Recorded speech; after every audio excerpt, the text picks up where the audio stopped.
నమస్తే అండి. నేను వాణి. నా ఛానల్ ఫస్ట్ టైమ్ చూస్తుంటే ప్లీజ్ లైక్ చేసి, షేర్ చేయండి. సబ్స్క్రైబ్ చేసుకోండి.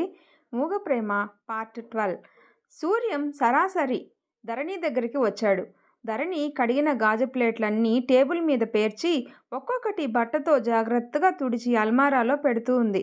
సూర్యం వచ్చి నిదానంగా అడిగాడు, "ఈ పనంతా నిన్ను ఎవరు చేయమన్నారు?" దగ్గరగా వచ్చి నిలబడి కొట్టినట్లుగా మాట్లాడుతున్న అతని ధోరణికి విస్తుపోయిన ధరణి ప్లేట్లు తుడవటం మానేసి అలాగే చూడసాగింది. ఎవరైనా ఇంటికి వస్తే జడ వేసుకోకుండా మాసిన చీరతో ఎదురొచ్చి వాళ్ళందరూ నిన్ను నేనెంత కష్టపెడుతున్నానో కళ్ళారా చూసేలా చేస్తావన్నమాట. అదేనా నీ మనసులో ఉద్దేశం? రెట్టిస్తున్నట్లుగా అడిగాడు అతను. క్షణంసేపు అతని వైపు చూసిన ధరణి మళ్ళీ తల వంచుకొని తన పని చూసుకోసాగింది. చెప్పు, మాట్లాడవే? ధరణి సమాధానం చెప్పలేదు, తల ఎత్తలేదు. నేను నిన్ను ఎప్పుడైనా బయటికి రావద్దు అన్నానా? నలుగురిలో కలవద్దన్నానా? నువ్వు నా భార్యవి అని చెప్పుకోవటానికి సిగ్గుపడ్డట్టుగా నేనెప్పుడన్నా ప్రవర్తించానా? చెప్పు, మాట్లాడు.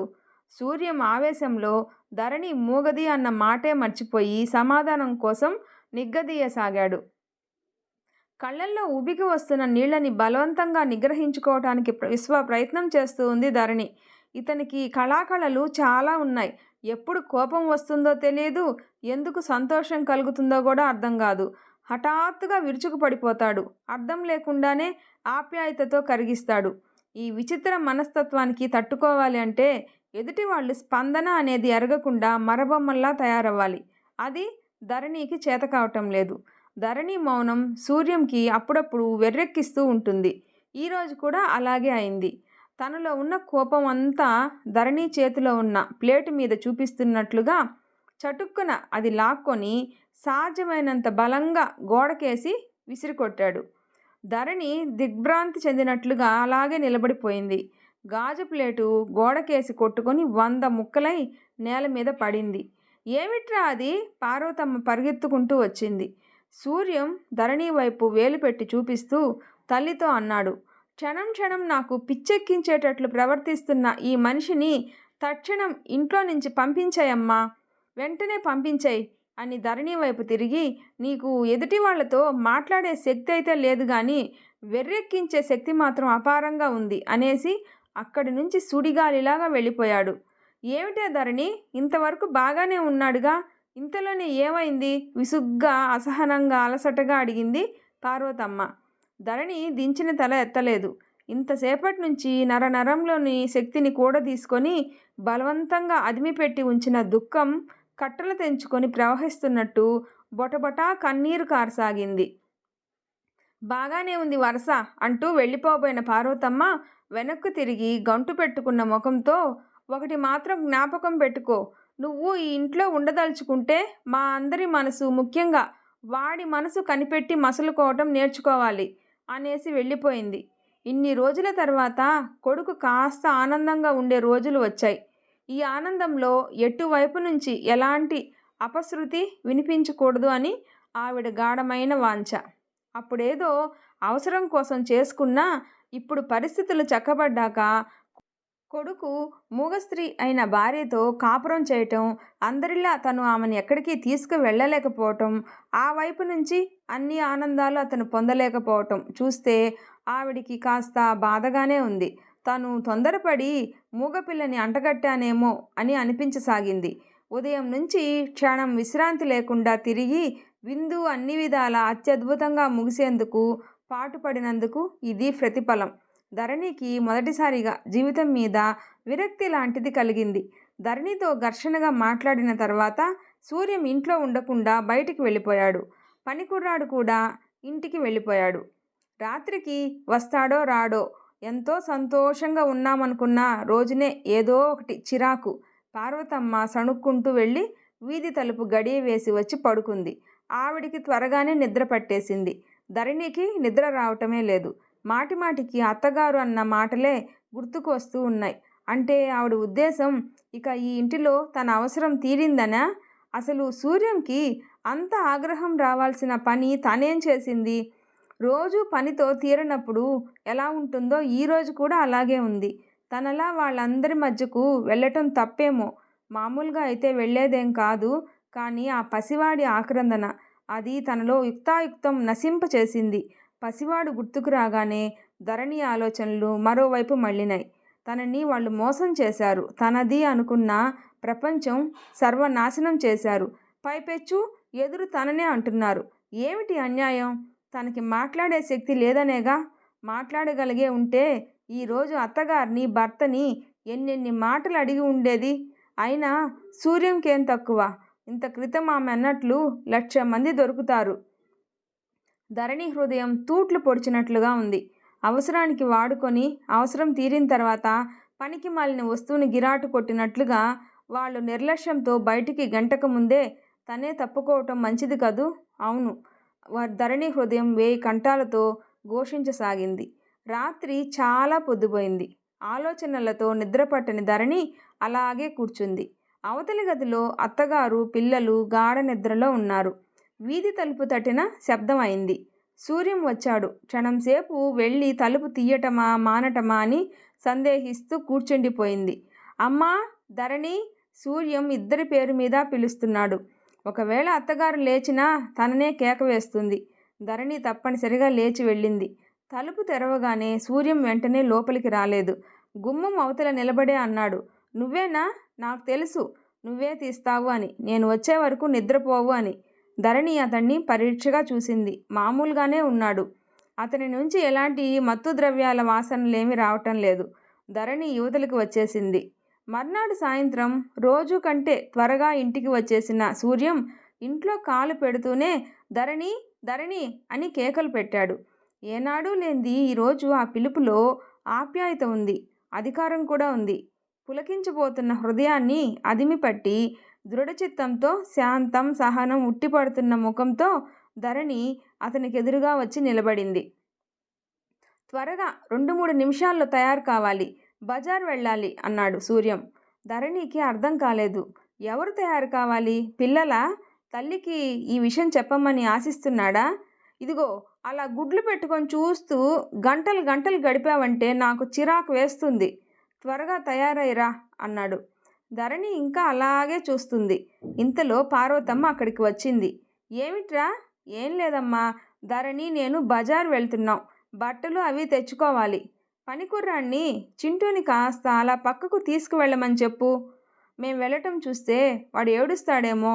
పార్వతమ్మ కూడా ఆశ్చర్యంగా చూస్తుంది.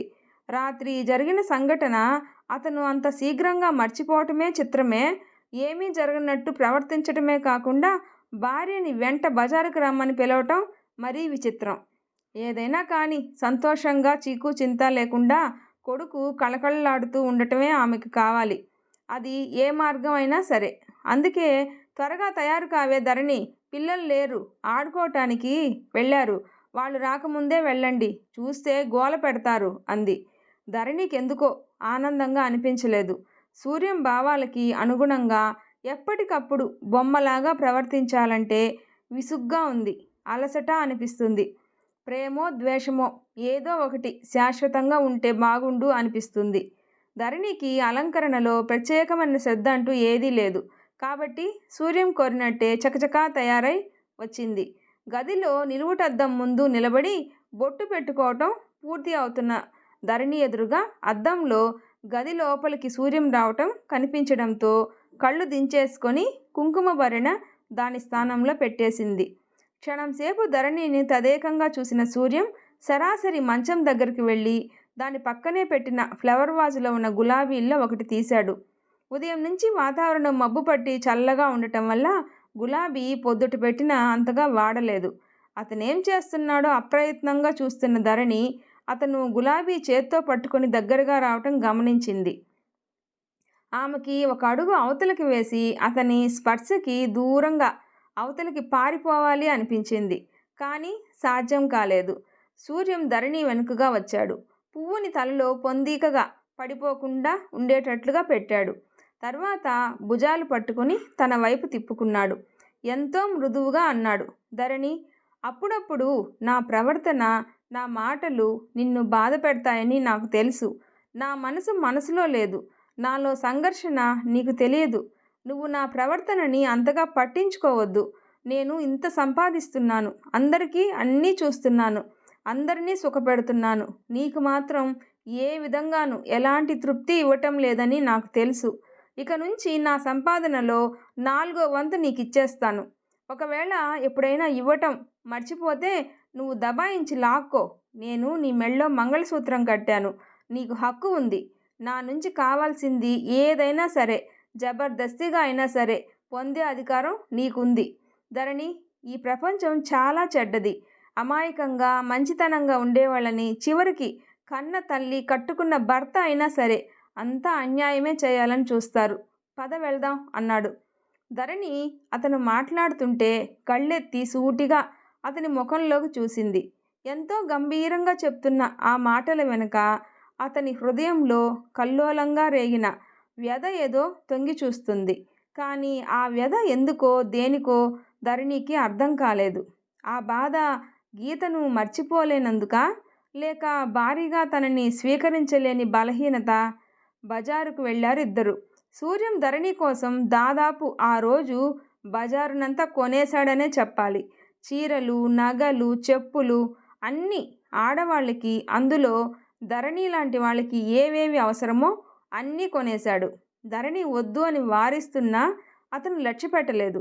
ఇంటికి రాగానే తల్లికి చూపించాడు. పార్వతమ్మ ముఖంలో ప్రసన్నత ఎగిరిపోయింది. కొంటే కొన్నావు గాని అన్నీ ఒక్కసారెందుకురా? అప్పుడప్పుడు తలా ఒకటి కొంటే పోయేదిగా. ఒకేసారి ఇంత డబ్బు ఖర్చెందుకు? మళ్ళీ డబ్బుకి ఇబ్బంది అయితే? నా దగ్గరున్న 10వ వంతు మాత్రమే ఖర్చు పెట్టానమ్మా. ఎలా అయినా ఒకటేగా. ఒక్కొక్కటే కొనేదాని బదులు అన్నీ ఒకేసారి కొనేశాను. ట్యాక్సీ ఛార్జీలు కలిసి వచ్చాయి నాకు, నవ్వుతూ అంటూ తలెత్తాడు సూర్యం. అతను ఆశించినట్లు ధరణి అక్కడ లేదు. అక్కడ నుంచి ఎప్పుడో వెళ్ళిపోయింది. ధరణి ఆ చుట్టుపక్కల లేదని నమ్మకంగా తెలుసుకున్న తర్వాత పార్వతమ్మ కంఠం తగ్గించి అంది. ఏమిట్రా ఇవన్నీ? దానికెందుకు? ఎక్కడికన్నా వెళ్తుందా ఏమన్నానా? అన్నీ మూలపడి ఉండటమేగా. లేదమ్మా, ఇక నుంచి ధరణిని నీడలా నా వెంటే ఉంచుకుంటాను. ఎక్కడికి వెళ్ళినా వెంట తీసుకువెడతాను. నోరు విప్పి మాట్లాడగలిగిన అందరూ ఆడపిల్లల కంటే నోరు లేని ధరణి ఎన్నో విధాల ఎంతో నయం. సూర్యం కంఠం ఎలాగో అయింది. నెమ్మదిగా అన్నాడు. ఒక్కోసారి ఆ పిల్ల కళ్ళల్లో నా పట్ల గల ఆరాధనని, గౌరవ అభిమానాల్ని గమనిస్తే నాకే సిగ్గు వేస్తుంది. నాకంత అర్హత, అధికారం ఉందా అనిపిస్తుంది. సూర్యం కంఠం జీరబోయింది. దూరంగా చూస్తూ గత స్మృతులతో ఆలోచనల అలల మీద తేలిపోతున్న వాడిలాగా అన్నాడు. ఒకసారి గీతని నేను ఇలాగే ఆరాధించాను. ఎన్నెన్నో ఊహించుకునేవాడిని, ఏవేవో అనుకునేవాడిని.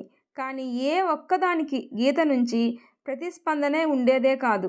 ఎంతో బాధ అనిపించేది, ఎంతో నిరాశ అనిపించేది.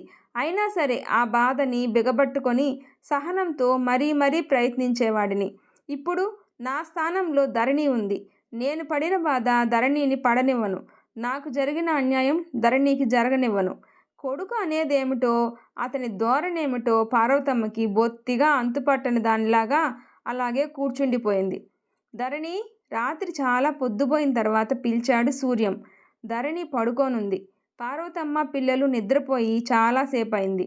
ధరణి నిద్రపోకుండా ఉంటే ఈ ఒక్క పిలుపుకి తప్పకుండా లేచి వస్తుంది. మంచం మీద పడుకొని చేతిలో పుస్తకం పట్టుకొని గుమ్మం వైపు చూస్తూ ఉన్నాడు సూర్యం. ఈరోజు ఎందుకో ఉదయం నుంచి అతని మనసు ధరణి చుట్టూ తిరుగుతుంది. అతని ఊహ నిజమైంది. ధరణి నిద్రపోలేదు. అడుగుల సవ్వడి వినిపించింది. సూర్యం పుస్తకం పక్కన పెట్టేసి తల నొప్పిగా ఉన్నట్లు కణతల చేత్తో పట్టుకొని కళ్ళు మూసుకున్నాడు. ధరణి గుమ్మం దగ్గరికి వచ్చి ఆగిపోయింది. అతను కళ్ళు తెరిచి చూస్తూ అన్నాడు, తల నొప్పిగా ఉంది. ధరణి అలాగే చూస్తుంది. అంటే తల పట్టమనా? అదే ఉద్దేశం అయితే స్పష్టంగా ఎందుకు చెప్పడు? లైట్ తీసేసి వెళ్ళిపో అన్నాడు.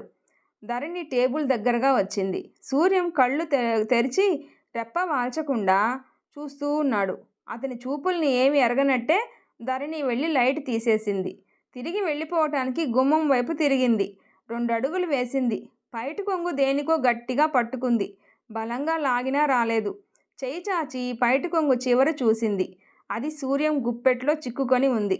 పైటను పట్టుకొని దగ్గరికి మెల్లమెల్లగా లాగుతూ ఉన్నాడు. నిన్ను ఇవాళ బజారుకి తీసుకువెళ్ళాను. ఇన్ని కొనిపెట్టాను. నాకు ప్రతిఫలంగా చిన్న బహుమతి ఏదీ లేదా?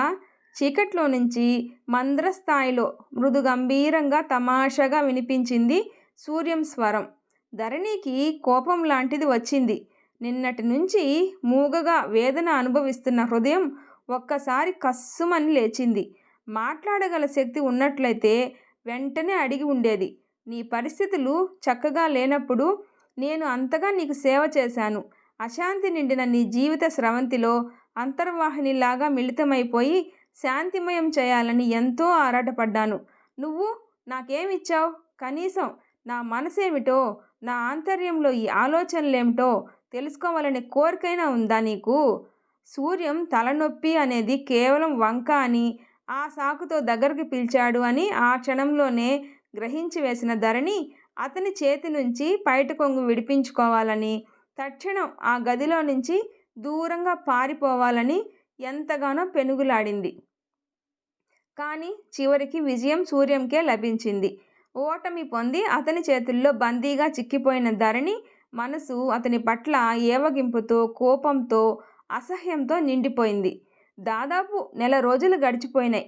ధరణి పట్ల సూర్యం ప్రవర్తన ఒకే రీతిగా, ఒకే పందాలో ఉంది. ఇప్పుడు సూర్యం ధరణికు సంబంధించిన ప్రతి విషయంలోనూ జాగ్రత్త తీసుకుంటున్నాడు. తను వెళ్ళే ప్రతి చోటుకి వెంట రమ్మని కోరుతాడు. ఒక్క పార్టీలకు మినహాయించి ధరణి అతని వెంట ఎక్కడికైనా వెళ్ళటానికి సిద్ధపడుతుంది. పార్టీలంటే ధరణికి తగని భయం. అక్కడ 10 మంది ఉంటారు. వాళ్ళ మనస్తత్వాలు రకరకాలుగా ఉంటాయి. వాళ్ళందరిలో మాట్లాడలేని తను వెలివేసినట్టుగా ఉంటుంది. అలా నలుగురిలో కూర్చున్నప్పుడు ఈ మాట్లాడలేని అసక్తత కొండంతగా మారి గుండెలను నొక్కివేస్తుంది. పైనుంచి అంతా విచిత్రంగా చూస్తుంటారు.